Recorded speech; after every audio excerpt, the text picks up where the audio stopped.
the city's overflowing with fresh produce. With over 80 food markets to choose from selling the very best ingredients, you can see why Parisians love home. But the most loved of all French ingredients is cheese. One of the great things about living in Paris is being able to go to these specialised cheese shops where they only sell cheese. Many Parisians will eat twice a day, and to feed this addiction, there are over 400 fromageries. One of the best is Marie-Anne Contin's, the perfect place for me to buy some cheese for my first recipe. Bonjour, madame! Bonjour. The cheeses in her shop have been personally aged by her, a skill that has been learnt over a lifetime. I used to say I'm born in a camembert because my parents was into cheese also. I love cheese. Every day I eat cheese. Every day. Madame will age any cheese to your personal taste in temperature-controlled cellars. Young, mild cheeses will gain new flavour, consistency and colour. Aging this stinky reblochon cheese for 10 days gives it a stronger flavour that's just right for my recipe. Thank you very much. Bye. Au revoir. Bye.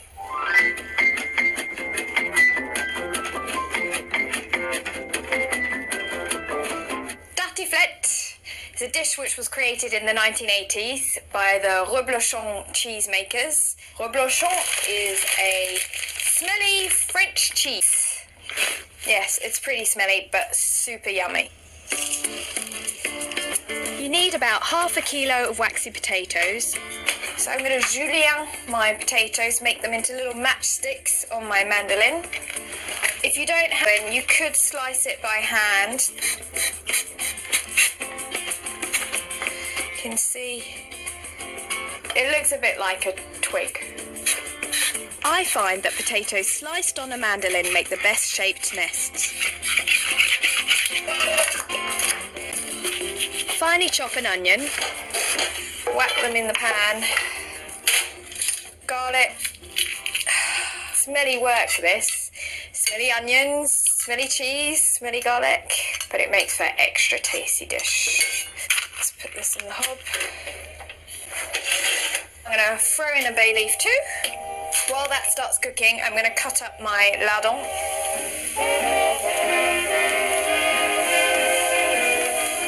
While that's sizzling away, I'm going to cut up my stinky reblochon cheese. Look at that. And it's squashy in the middle. Yum.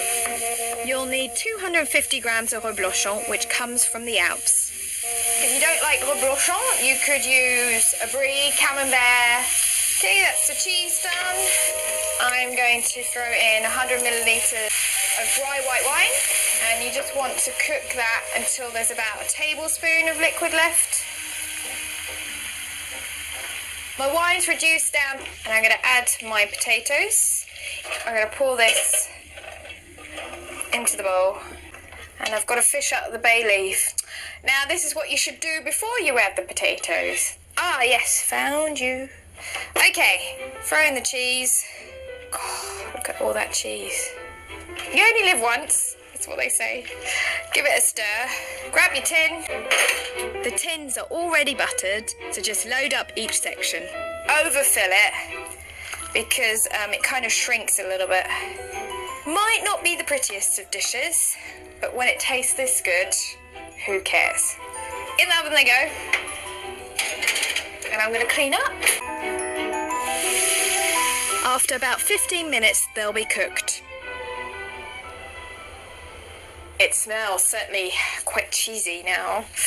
Let's have a look. Oh, it's bubbling away. They look amazing. Oh, yummy. Good stuff. All right, I'm going to scoop one out. Scoop it all out. It's like heaven on a plate. So I've usually got like the reblochon cheese, which is melted, smoky bacon flavour, bit of crunch from the potato on the top, but then it's all kind of soft and cooked in the middle.